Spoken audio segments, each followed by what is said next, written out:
Today on Lightning Bugs. If you're pointedly making music that is pointedly you're good. No one else could do it. I think that's really important for us as creators, is to make sure also that we don't take for granted those things that we kind of rise, that are like the air we breathe. I think so much of the time we get caught up wanting to show people the stuff that we've had to sweat bullets to acquire.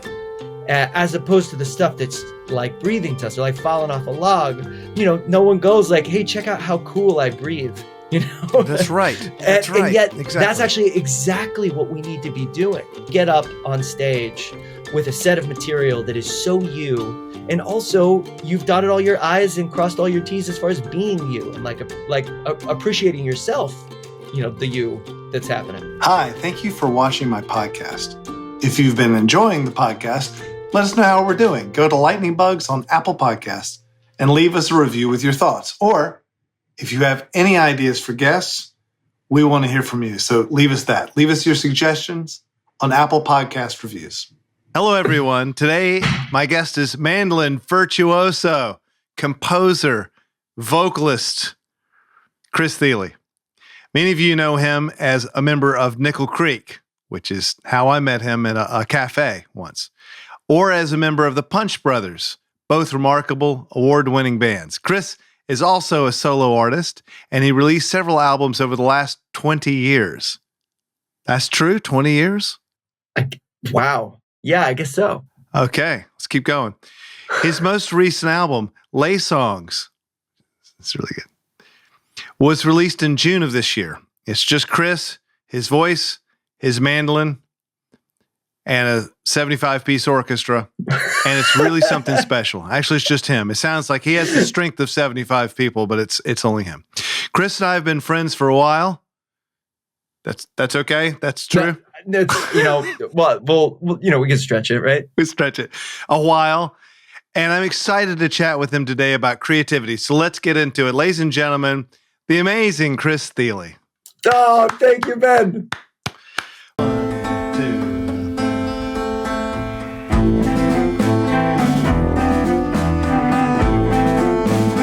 It's really good to see you, man. How are you? It's so good to see. Where are you? Are you in Nashville right now? Where are you? I'm in Nashville. Yes, Woo! I'm in Nashville, and I got all hooked up here in this room. I'm putting together a studio, and I've got this Mason Hamlin piano that is the shit. It's so good. It's old. It's from like 1915. Like I love all pianos. My dad loves old Mason and Hamlins. He's a piano technician. Really? And yep. And that's unless I'm maybe he'll hear this and go, actually, son, it was something else. But I'm almost positive that was the piano that an old Mason and Hamlin, I think, is what we had in our living room when I was growing up. Was it a baby grand or something, or was it an upright? Yeah, like a baby grand. Yeah, I mean, that's what's incredible about it. I mean, I'm a piano hoe. Like I love new pianos, old pianos. There's always something in them somewhere, and I don't get too real picky about them. Like if I'm playing a show, I want everything to be even, sound good, and be aggressive. And so I like the Yamahas. Yeah. If I'm recording and I want the tone that we know from the 20th century, I'd go for the Steinway. And what's great about this one is it's got more energy than I've ever heard come off of a 6-foot piano. Oh, wow. It's got this thing called a Resonator or something or another. And do you know how the soundboard in a piano works? Essentially? Loosely. With the crown? Yeah, I think so. Don't get mad, Dad, if you're listening. I might not have picked it all up. The crown is the part of the soundboard that goes up a little bit. It's actually like a bump. And that's what gives the piano its sort of acceleration, it's I've dynamic seen that acceleration. Thing. Yeah, I've seen it because when he would rebuild them. I know what you're talking about. Would he rebuild those in your house? He had a shop. He had a shop. Wow. A little ways. Yeah, on the little lot that we had, he had a shop in his garage, and then later when we moved to Murray, Kentucky, then he for years and years was the piano technician and instrument technician at Murray State University. Wow, I played. And so his shop was there. Did you play Love at Auditorium? Yeah, I guess that's where I played. Almost certainly. I went way the wrong way. I just bought I don't ever have cars, and I got really excited and I bought a Mini. And I said, yes. I'm going to drive from Nashville to the gig in the Mini. And I went way to the wrong corner of Kentucky. So there was a crowd in there waiting for an hour and a half while I was driving to the other side of Kentucky. It's the only time I've ever been late to a show. We should never drive. I started driving myself to gigs during all of this for the first time. It's a terrible idea. Yeah. Exactly. God, they should never give us that kind of power. I mean, they didn't give it to us. We just took it, I guess, during the pandemic. Yeah. Now we're responsible for ourselves just a little bit more. And I'm not so sure that's a good idea. I'm sure it's not. Well, I'll finish the Resonator thing. And then I want to talk to you about schedule because, So, this Resonator thing, it is this spidery metal part that digs into the soundboard crown and keeps the crown up. Because over years they found that they sag, and as the crown sags, you lose energy in the piano. And I have to say, man, God, this thing is a beast. It's 6 feet long. I needed something really short. So there you go. There you go. Ask your father about it. I love it. You're pretty much like always. When you show up to stuff, you're usually out of breath and and disheveled and slightly confused looking. Yeah, that's like right now. Yeah. I mean, it didn't surprise me. I was on the way to the studio, and they're like, "Oh, Chris is going to be late," and I was like, "Should have planned for that." Oh, so. Sorry. What is that? I mean, look, I've lived half my life like that too, but this is a podcast about creativity. And like, when I think of you, I think of like precariously perched in a lot of different sorts of positions to balance. So those are the things that I see correct in you. Is it? Do you think that's good for your creativity, or do you hit a point where you think it's not good for my creativity? I mean, I think I've been guilty of stretching myself too thin on occasion, but I also feel like I thrive, kind of right on the edge of what I'm capable of doing. Beautiful. I love that. Just like right, and I love the sound of other people right out on the edge where you're not quite sure how they're gonna pull it off, like where it appears, aurally, like in your ears, that you hear danger. I love that sound, and do you think a lifestyle that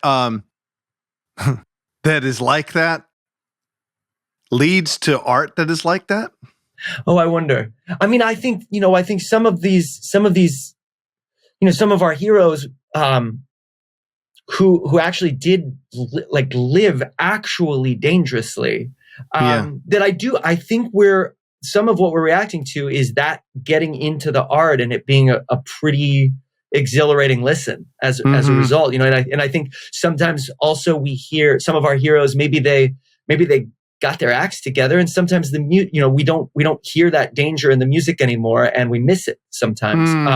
But I also am a firm believer that you can write that kind of thing into your music. Like, you don't actually have to be living the hurricane to write the hurricane. Right. And of course, write what you know, but we, as observers, of course, you and I both are aware of plenty of novelists who don't live the kinds of characters that maybe they're the best at writing. But their eyes are wide open, their ears are wide open. And as musicians, as creators of things, I mean, I think that's the main thing, is to live in such a way that that you've just plastered your eyes open and your ears open. Live in the way that helps you take in the most life. Yeah. And so, that's what I'm trying to do. And as a result, I'm late to lots of it. Yeah. And that wasn't criticism at all. I just think, that's that's how you're taking it in. And I know Right. for me, like I don't like to do a sound check. I don't like to have seen the venue or have played the piano and this is a perfect environment for that because with Is all the that COVID true? stuff. Oh yeah.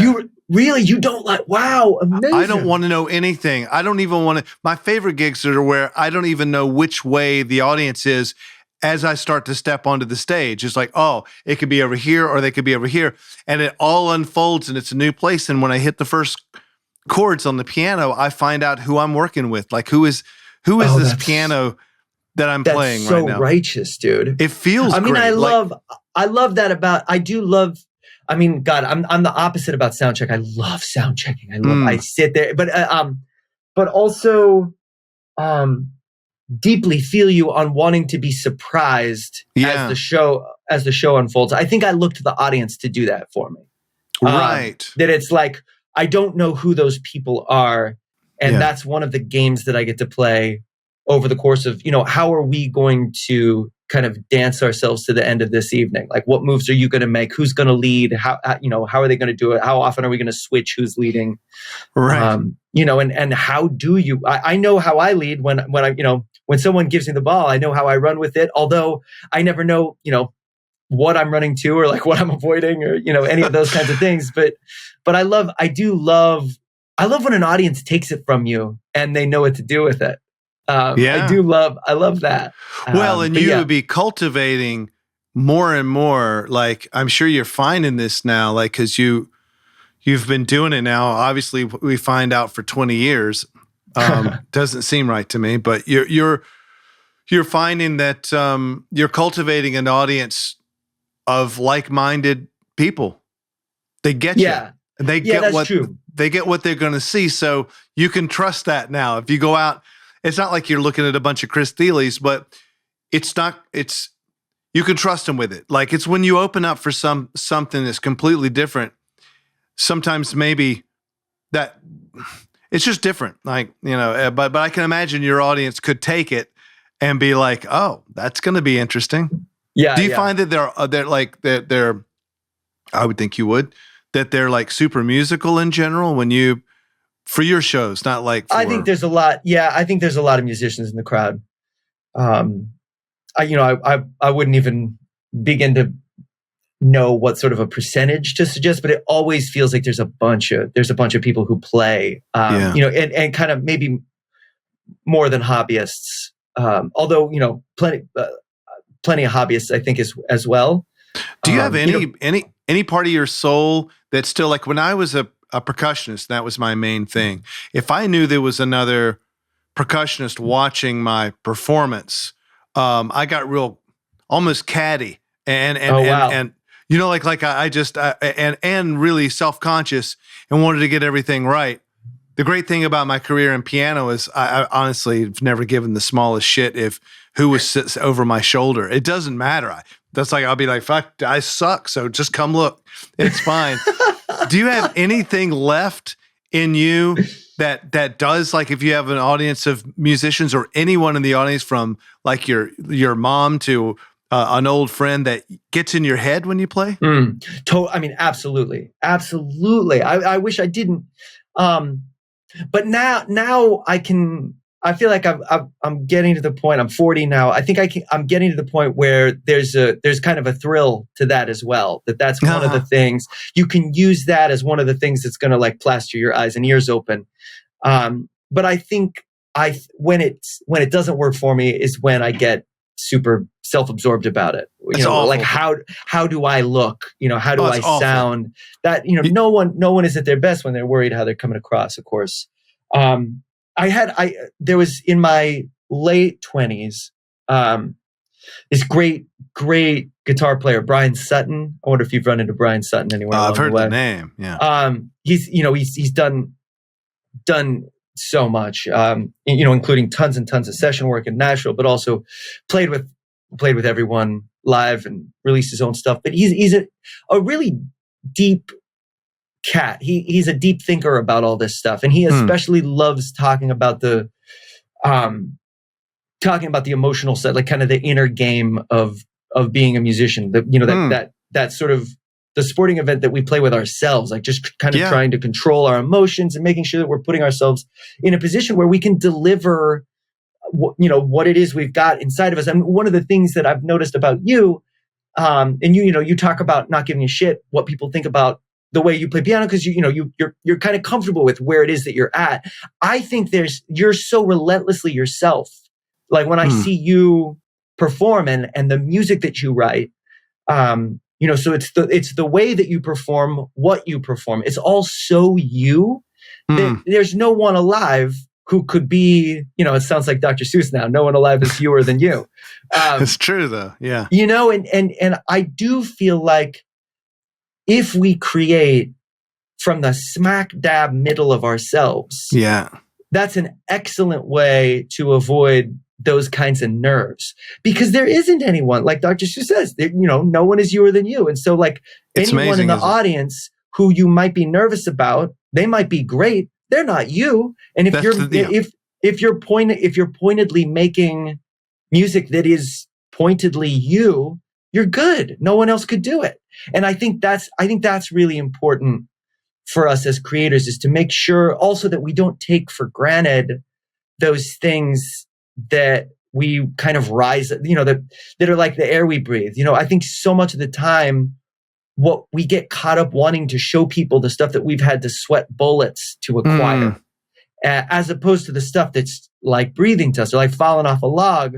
No one goes like, hey, check out how cool I breathe. That's right.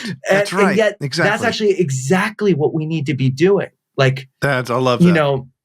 And of course, it's not that we don't strive, and it's not that we don't try and improve ourselves, but also, like, I remember hearing a sportscaster talking about, Serena Williams had just like eviscerated someone and done it largely with her first serve, right? And the guy said he saw her on the practice courts right after that match working on her first serve. Amazing. Which was in incredible form, right? But it's like making sure that you're working on your strengths, not just your weaknesses. Yeah, I think is an important thing, so that you get up on stage with a set of material that is so you, and also you've dotted all your I's and crossed all your T's as far as being you, and like appreciating yourself, the you that's happening. Well, it's like, it makes me think of both the balance, and this is kind of like, as a sort of, I mean, I didn't meditate like in diapers on a hill or anything, but as I'm meditating on Chris Thile, thinking about like, what do I get off of you? Like, forget any kind of normal questions, but like these things about contradictions and balances seem to just like, that's the thing that's going bing, bing, bing in my brain, because, like obviously you've worked super hard to do something that I feel like you're not throwing away. That's a negative connotation. You own it now. It's not a sporting event for you anymore. There aren't many people who could play what you play on any instrument. And yet that is not a feature of, it's not a feature of what you do. You hear it and you go, oh, that was nice, or that was neat, but it's just all now pointed. You've gotten to the point where you've thrown it away, and to take half your life must have been concerned with all that. All that stuff. And when you were concerned with that, were you thinking of using it towards being you, or were you just doing it? There, a little bit, but like kind of in an intuitive way. I think there's, I have with practicing, I always kind of feel like this. Like I love, when I was talking about sound checking, it's not that I love sound checking, it's that I love practicing on stage. Yeah, and that's gotcha. I love being in the actual environment that I'm going to be playing in. And I love learning how that room sounds and thinking about ways that I could, sort of work with it that night, or maybe it suggests a certain thing that I take another look and try to remember lyrics, or like there's a hard passage or whatever it is. But like when I get to sit there with the axe and just kind of like, geek out digitally, I love it. And you can still do that. Oh, I still love doing it. Amazing. Find some piece that there's the fourth movement of the Bartok. Bela Bartok wrote this. I was going to ask you about that a little later. Oh, really? Yeah, that's super crazy. Oh, wow. But so that was like the most recent thing where it's been a while since I needed to just put hours and hours into a thing like daily to get it to the point where I could perform it.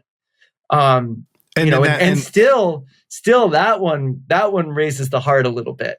Certainly a lot of it is based on the idiosyncratic tuning and everything on a violin. Excuse my ignorance, but it can't be the same tuning on a mandolin, it is. It is naturally, or you make it that way? No, it's tuned in fifths, just like a violin. Okay.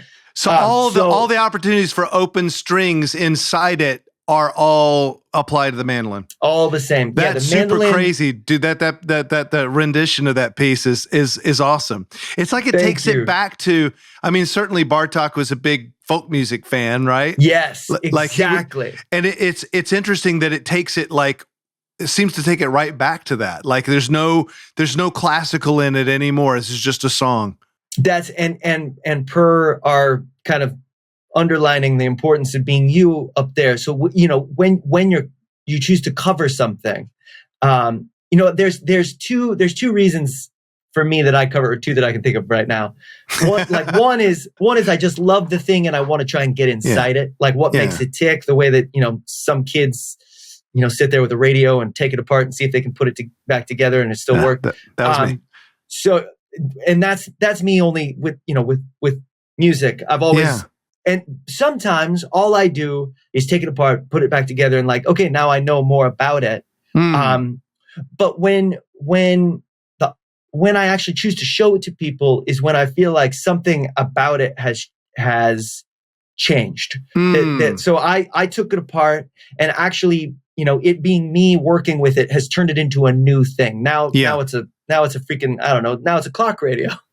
Right. There's just a thing about it that's different. And I heard that same thing that you're hearing, like, oh wow, this is folk music. I mean, surely, there's a lot of head mixed in with the heart and the body. But like the head isn't detracting from the heart and the body. In fact, I kind of feel like it's accentuating. Totally. It's just kind of enlivening the whole experience. And so it was fun for me coming from, kind of a vernacular background. Like I was a by ear player first and then kind of taught myself to read later.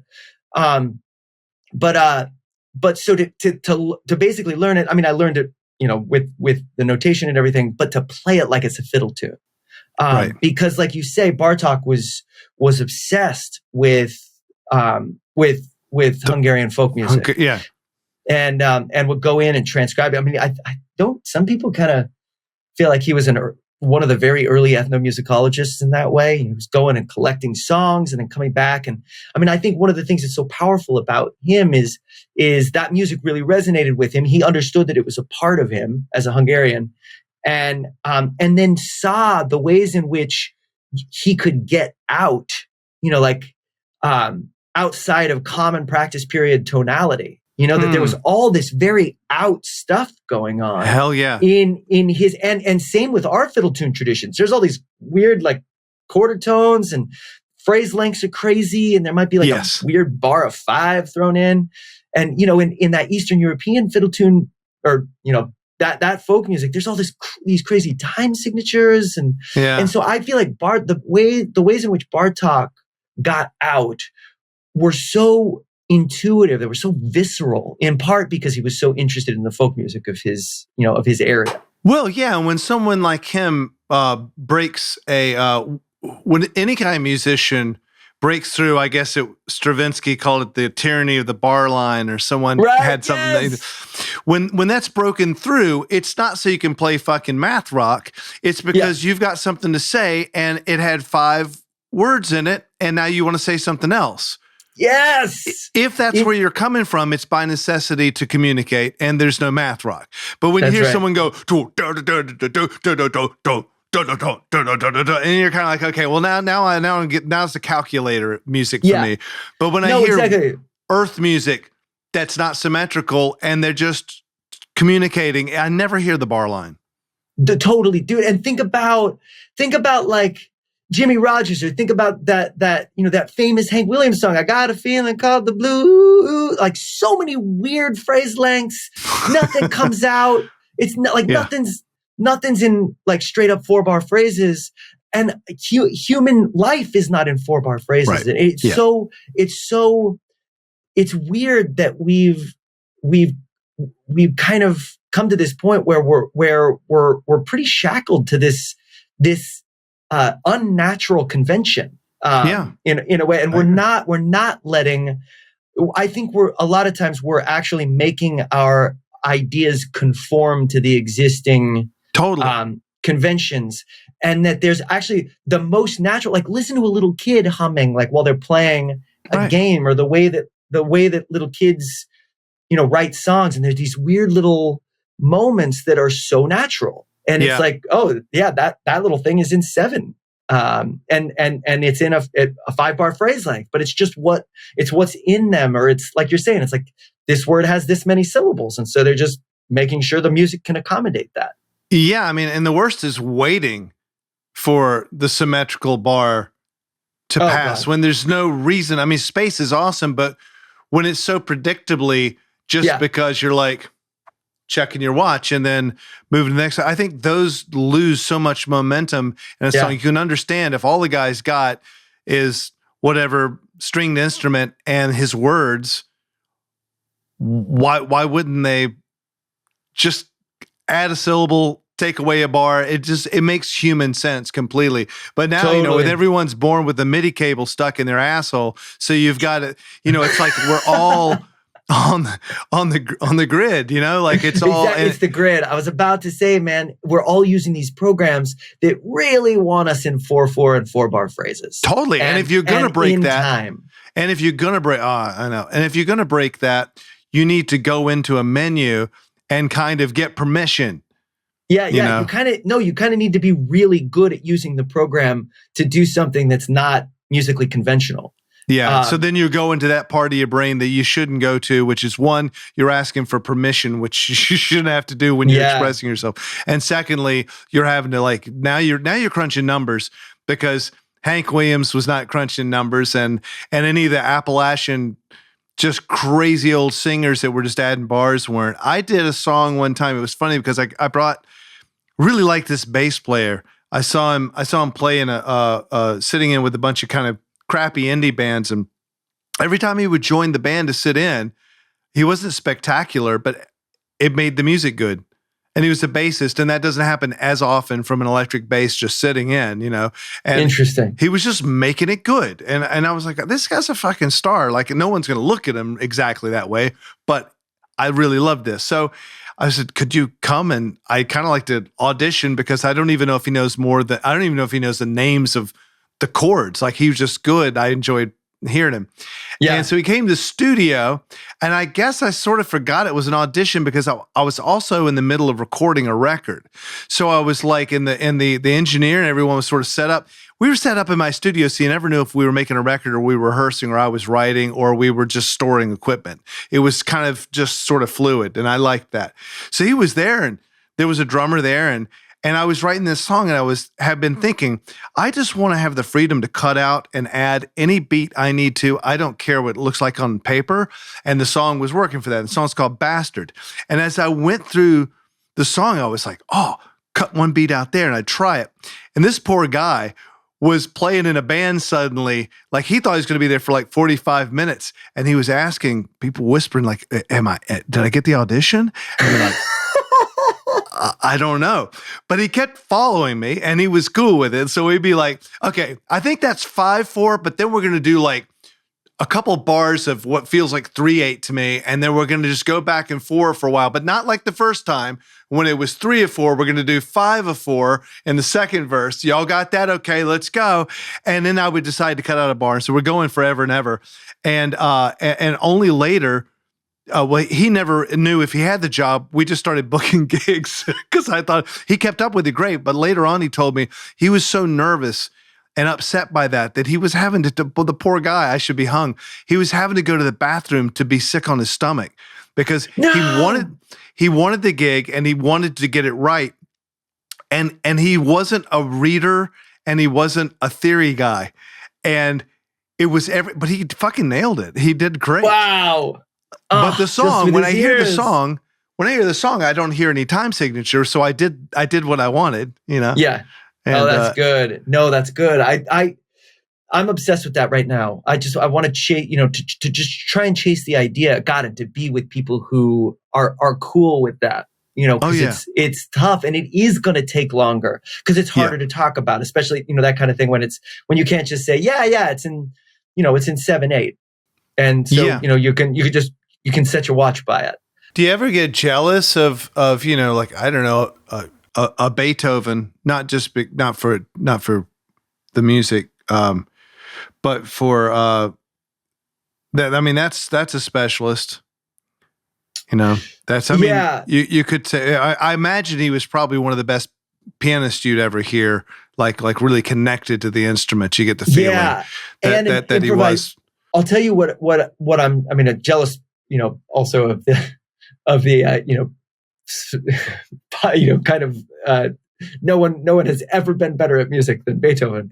There's those sorts of folks. One thing I'm jealous about a little bit is how much. So I would say that someone like Beethoven was concerning himself with the width and breadth of what was available in terms of musical thought and study. It wasn't.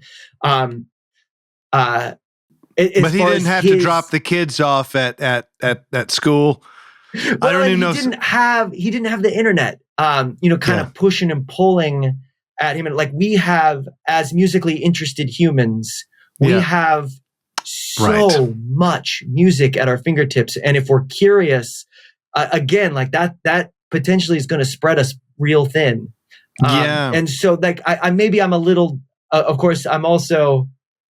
I love having the width and breadth of the music being made. Here comes the contradiction, ladies and gentlemen. Exactly. I love having all of that music. To listen to. And I'm envious. Of how previous generations of people maybe would have been able to focus a little bit more.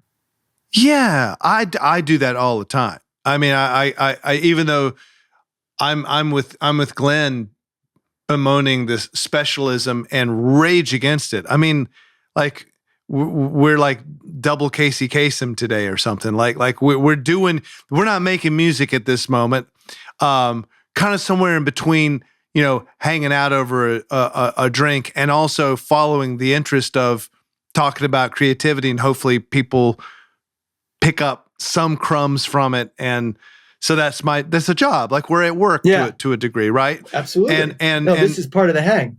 Yeah. And, like, God, I think sometimes what if I just put all that shit away, even touring, and just concentrated on just composition or just writing songs? Wouldn't I think about it all the time? I'd like have like 6-7 albums done in the last 2 or 3 years. So I just go with, I'm following my interest, but I think I don't know. And I see you and I really feel that because like I say, like you always just got there, and I think in a way, that's got to be helping you be yourself because you're just jumping in and going. Hi, Ben. This is Melissa Triana, and I'm reaching out to you from Florida. I love painting, and when I am in that creative flow at home, I find that my creative process combined with the passion of what I love can really touch into a divine art and almost a magic. For you, I was wondering what album struck you as something that came together, whether it was collaborative or with your own thoughts that just you knew at that moment that it was a magical experience. Oh. Wow. Well, I mean, I've never found any pattern. I've never found any pattern to that because I think that I'm not really in on that divine conversation. Like I'll make something and I think I have to just do my best and find out later. I'm real skeptical of what I'm doing while I'm doing it. So I will say that the first Ben Folds 5 record was made twice. And the first time it was made, we spent the entire budget, which was, I think it was $12,000, and it was gone. And the record sucked so bad that we just decided to try to do it again in 3 days, which we did. And in those 3 days, I realized that we would all be back to waiting tables this minute if this record didn't mean what it said. Like if it wasn't breaking the law, coming back through the speakers like nothing I'd ever heard before, that we were. So that's not a very divine place to be coming from, because it was fear, but it was more than that, because I was suddenly free. Like I'd had career death at that point. We spent all the money. It was gone. You are done. It's like, okay, I'm done. Now say it. And all that was a 3-day blurt. I think the last 24 hours, I didn't sleep. I was in the studio for, I think, 24 hours that we finished it and then mixed it. And I knew everything I heard coming out of the speakers was like not really what I'd heard before. And I knew that if we did more of that, there'd be more of it. It was endless. Like I felt like, okay, that was fun because they rushed. Let's rush more. And that was fun because it just, I was playing too many notes. Let's play more notes. Everything that seemed to be wrong, we were totally breaking the law. That is the closest to that feeling that I can imagine that you're talking about. The other one would have been working with William Shatner, where I knew we were making something that hadn't been made before. I could hear it as that came back, and the freedom of knowing that after pecking around in the dark and coming up with shit that everyone else has done over and over and over and over again, to have these little moments where it's something that is entertaining me because I haven't heard. It's the only times that I've even come close to high-fiving myself around the studio. But I've worked with people and they're like, yeah, everything they do. And I'm like, I just wish that I had that elated feeling while I was doing it. But sometimes later I'll hear it. I heard my music one time on hold, like a car rental or something. And the voice and everything was upside down. Like it came to me in a way that was off guard. And that's the only time I ever really liked what I heard coming out. I was like, wow, that's good. Who the hell is that? Man, that chick's a great singer. Oh, shit.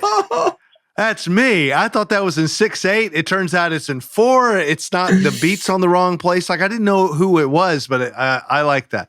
Anyway, that's my long answer. What about you? Have you had moments where you were recording or creating and it all came together and you just saw I may be putting words in her mouth, but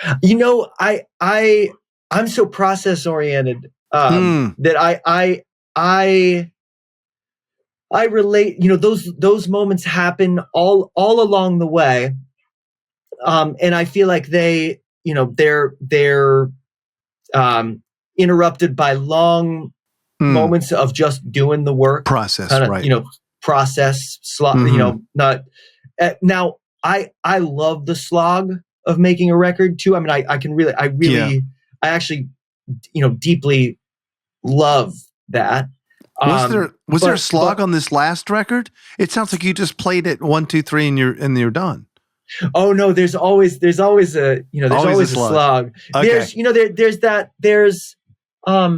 I mean, even as I say it, I realize that the track 3 on that record is called "God Is Alive, Magic Is Afoot," and it's a Leonard Cohen poem. Yeah, that Buffy Sainte-Marie improvised a song to in the studio. So she loved the poem, and she sat down with the text in front of her and improvised a song. And so then that performance is me improvising on her improvisation, and it wasn't working. I was like, I don't think this was a good idea. I think I'm gonna cut the song from the record.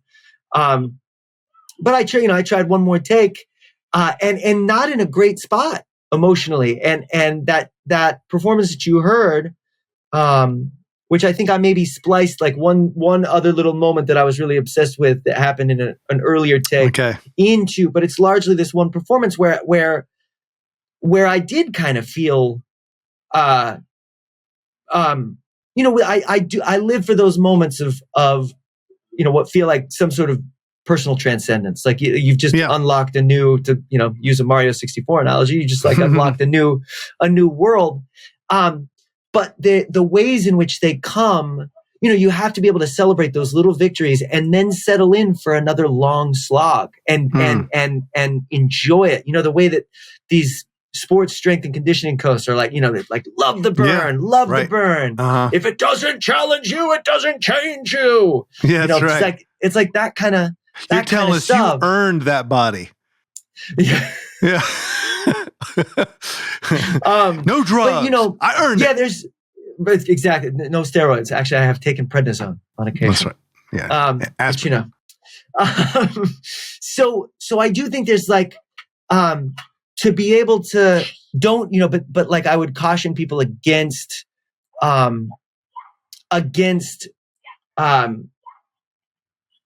fetishizing those kinds of moments. You never know when they're going to come. You just appreciate them when they do. Just like Ecclesiastes. Right. They come when they do, and they're usually the result of a lot of hard work. And you never know. It's like you never know.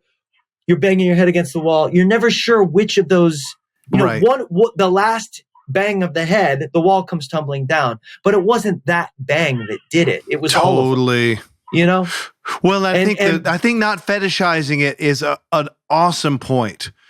I think that's an awesome point because I don't think it does someone any good to be using that as their meter. Exactly. Like you said, like you did that take. That yours weren't that good of a spot, and it happened to be it. That's been my experience. It hasn't been like, whoa, I'm soaring. It's a couple times, but most of the time not. Yeah. And recently, there's a new Punch Brothers record coming in January. We had a really mind-bending recording experience where the boys and I all felt that feeling that she's talking about, and then we've had on occasion. We had that, we were, doing, maybe it was like take 6, right? And take 6, we got done with the take. We're like, well, that's it. That's it. That obviously, that's it. And it was just, we had that feeling. It felt like something going down. One of those rare moments where you really believe yourself. You felt instead of like, you felt it. It's like, ooh, we got it. We got our point across. That's what we meant to do. Yeah. And it felt amazing, just like we thought it would when we finally got it. And did one more take for fun. And we're like, okay, yeah, we sailed past it. Take 7 was it. Take 7 was it. And take 1 was second place. Absolutely. Yeah. And take 6. We didn't use any of it at all. You know what? Take 7 unadorned. I call that. I mean, it's not a clever thing, but I think of it as telling ghost stories. You can sit around a campfire and tell ghost stories, and everyone's so scared. And then in the morning, when you really take the veil off of it, you've just all talked yourself into this crazy spot. You know, I've got takes where I thought it was the best thing in the world. And I'm whispering to the mind. It's like, oh, I really felt it. And the next day I'm like, you are so painfully full of shit. That's the worst thing I've ever heard in my life. It's so true. But of course, also we use, one of the things I love about performing live, there are truths in the moment. That's right. That are true in the moment and might not be true later.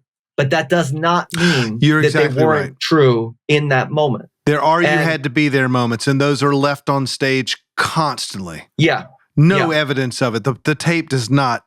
I don't believe the tape. Exactly. Yeah. And I mean, and that's why we go out and do it live too, instead of like we're saying, like, ooh, there's that part of us that just wants to shut ourselves up and like write and record and output. But like that's one of the reasons to go out and perform live is to experience some of that magic that she's talking about. And that'll fuel the fire for the next 5 years, some of those shows.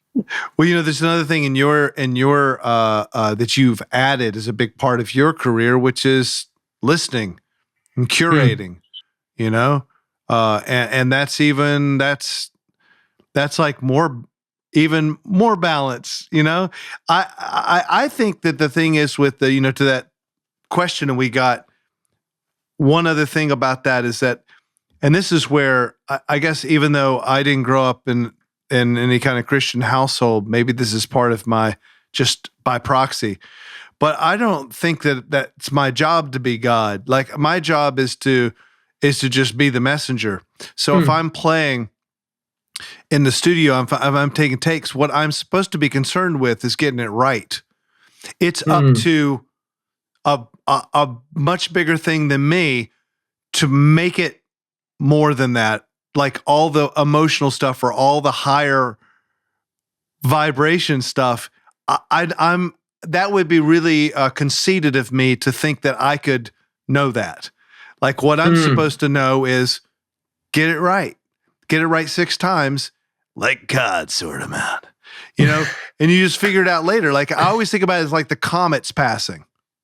There's a comet passing and there's, all kinds of pixie dust is landing in the studio, but that's not you.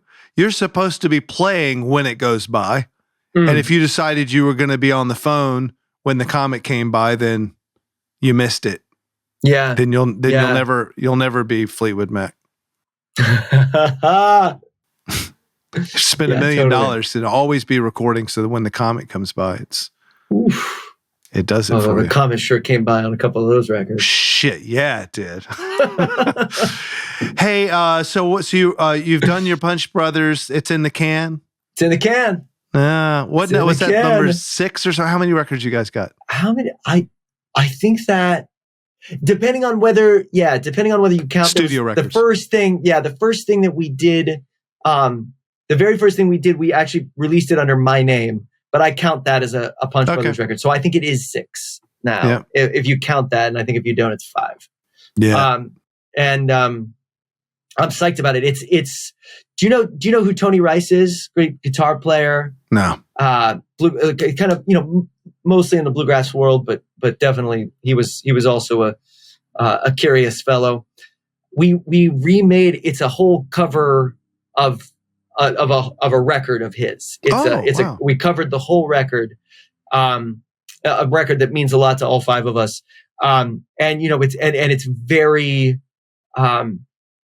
It's very adventurous. It's, so the way, the thing that I think means so much to us about he was a master curator, the songs that he would choose to play and how he would play and sing them. I always feel like he would go in there and discover new truth about a song. And so, sort of in homage to him, tried to do that, kind of approach one of his records with that same spirit of cool. Like taking the whole record and try and find some new truth about it. Oh man, I can't wait to hear that. I'm happy to hear you guys got another one going. It's fun. It's a fun record. Can I get you to do, they may not have briefed you on this, but you probably be good at it.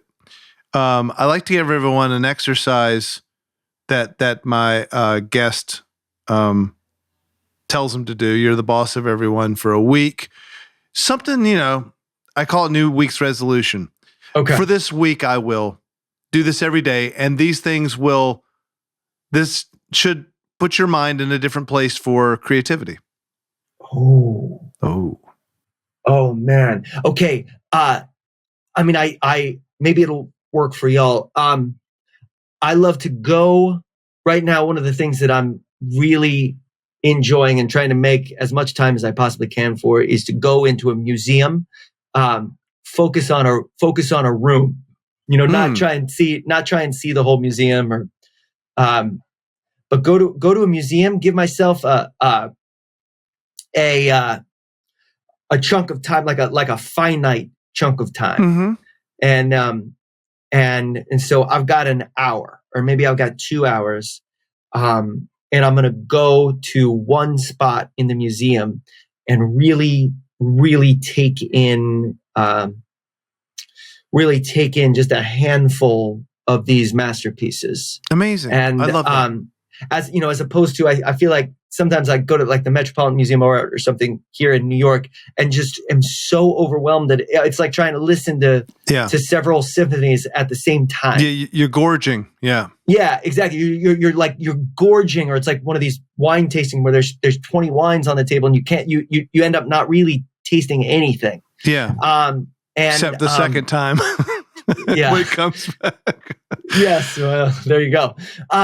But I feel like I've been interacting with museums that way. Neat. And now to me, if I can go to a museum, do that thing like a 2 hour, like maybe I give myself 2 hours and I'm going to go to this room and I'm going to really, really try and take this in, well, and I find myself like tearing up in front of a Rothko or something, actually tearing up. Because you've taken your time and you're living inside it. Because I'm actually sitting there for a while. Well, you're also respecting the curator, which I think there's that voice as well. If you've chosen a room, I mean, it all wasn't painted to be in that space. Someone had to really understand how they're delivering it. So you're sitting with the DJ too. Yeah, they're telling a story too. Yeah. And when they do their job, you're right. That's absolutely the context in which we view these things. So important. But I do feel like doing museums in that way and trying to go in there as you, really going in there as you and getting what you're going to get, not what don't read the descriptions until you've had your moment with this thing. Great. Like what do you, and also not looking for the people that like not looking for the artists that but just looking at the art on the wall, and go over and like get a sense of the room and start, and then go to that thing that draws your eye, not the thing that is a Pollock, or whatever. I mean, but and maybe the Pollock is the thing that's grabbing you, and then by all means, go and hunker down with it for a while. But like I found this artist, Jay DeFeo, this woman who worked in the Bay Area for a long time. I was just in the Chicago Institute of Art and was doing that thing, came to this room and saw this thing and sat down in front of it for a while. And then went up and learned who this person was. First, I thought, Jay DeFeo, I thought it was a guy. And then I looked her up and then found that there's a piece of hers. I live in Brooklyn, and there's a piece of hers at the Whitney over in Manhattan that was kind of her magnum opus, the thing that she worked on forever. And I went over to the Whitney and spent some serious time in front of that painting not long, or a couple days ago actually. And I'm still like that. My week has changed because of sitting in front of that painting for a while, and the way I'm thinking about what I'm doing is different because you're sounding a lot like Bob Hurwitz. That is super Hurwitz. It's super Hurwitz. It is. That's awesome. And that's what's great. I mean, that's if that's an influence, that's a good influence. And I hope that rubs off on everyone who watches this. So I do think, so what I'm hearing you say, find a museum and find an hour, hopefully 2 hours in your day, live in one room or one section. Yeah. And just live in it. Art first, art, that's it. Yeah. Then read, this person was, to get the context after it. Yeah. Yeah, and they were thinking about this, and the title of the piece is this. It's like that's one of the reasons that Gillian Welch and David Rawlings they don't print their lyrics in the records. Like that's actually they love the veil that music places between us and the literal meaning of the words that we're hearing. So when I was a kid in North Carolina, and REM was essentially a regional local band, and they would come up to Greensboro all the time and play basically it was a burrito stand called Hot Tamales, and they sold their records themselves at the record exchange across the street from us. So this was a long time ago for REM. They started getting popular, and people were writing them some fan letters at their P.O. box, I guess. And a typical fan letter would be, could you send me the lyrics? I can't understand what Stipe is saying, because you listen at first, it's not clear what he's saying. And they would send poorly written, handwritten lyrics that you couldn't read. That's good, isn't it? I like that. Yes. Right. No, but I love that, the way that we hear a song, everyone is going to be, the song is yellow and you're blue. And that song, when you hear it, it's green for the first time ever. When you listen to that song, it's different than when anyone else listens to that song. And I feel like, for me, I know that about music. It's my area of expertise. But I don't give myself that same license to just experience a thing in other realms. And of course, when you do that, I feel like you open yourself up, your guard is down, right, and you can have a real conversation with brilliance. I think that's awesome. I love that. What takes your ego out of it? It's not about it takes your ego out of it. If you're just taking something in, it's not about anything but just the relationship, and you travel in time in that way too. I mean, that's what I get out of seeing a score and listening to music more than just listening to the music. It's kind of backwards of what you're saying, but suddenly I go, holy shit. Yeah. It's 1872. God damn. Like it just, you have a time travel that way when you really don't, when you get inside it. So, all right, look, man, I'm going to let you go. Thank you so much, man. Oh, thanks for coming and doing this. That's going to make some kiddies happy. Appreciate it. It's really good. Can't wait to see you out there. You're good at this, dude. Oh, I talk too much. Real good at it. No, that's good. It's fun.